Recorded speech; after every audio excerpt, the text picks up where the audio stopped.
Sierra here at Halcyon Yarn, and today I'm going to show you how to work a basic knit stitch.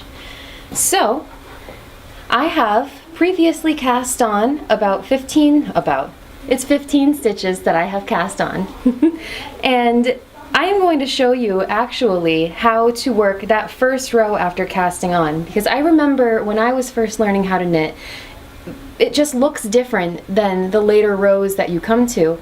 You treat it exactly the same, but when you've cast on, that first row with this cast on method can sometimes be a little tricky.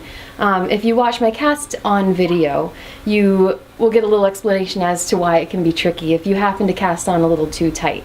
So, we've got 15 nice little stitches cast on, ready to go. You hold them in your left hand for the kind of knitting that I do. There are different styles of knitting, but this is a nice basic.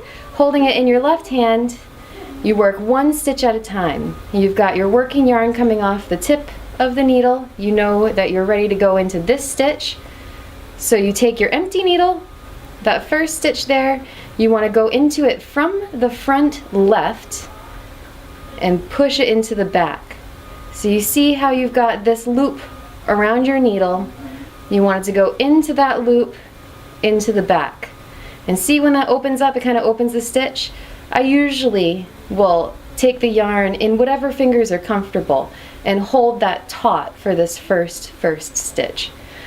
You wrap the yarn around. So you want to come around the back of the needle and like so, over the top of this needle that is inserted into the stitch.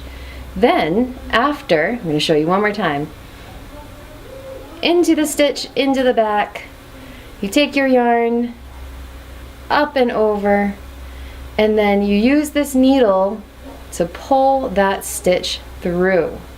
So, you've just created a new stitch. You drop the old one off of your needle and pull tight, not super tight as usual. You want to keep a little bit of a loose tension so that the next time you get to this stitch, you're not fighting to get the needle through.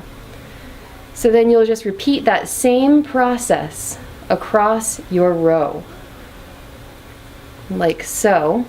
And I'm just going to get to the end of this row so I can show you what it's like to switch rows. Up and over. For a long time, when I first started knitting, I actually realized, because I wasn't getting the same neat little rows that my sister would get, and I realized I was wrapping my yarn in the wrong direction. Instead of coming around from behind and then over, I was coming over the top. It still works, but it won't look quite the same. Your stitches won't have the same lean as other stitches that you might see. So, if you've been knitting already and you're looking at this as a refresher, and you notice that that's been happening, that could be it. Something else to keep in mind is sometimes, and this is cotton yarn that I'm using, so it's many plies, sometimes you have to watch out because your needle might want to go in to half the yarn. You see that? It only goes into just a little bit, not the full strand. You want to make sure it always goes through the full strand. Usually you can tell if you've split a stitch because it'll look a little bit thinner on the needle than the rest of them. Okay, so I did every stitch exactly the same as the first one. We've reached the end of the row. We're ignoring this little guy. He's not our problem anymore, but we still have the working yarn. So now all those stitches are on this needle. All you do is turn it around. And it's oriented the same way it was before after you'd finished casting on. You'll notice we're on the other side of the fabric now. This tail's over here, but what tail we really care about is your working yarn, the one that's attached to the ball.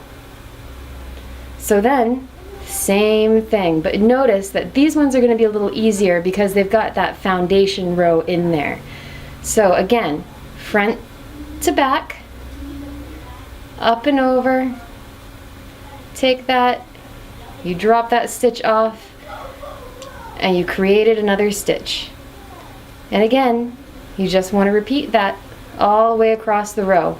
I sometimes compare it to a typewriter, although that's not very accurate because typewriters go, you don't ever flip them over like you do with these.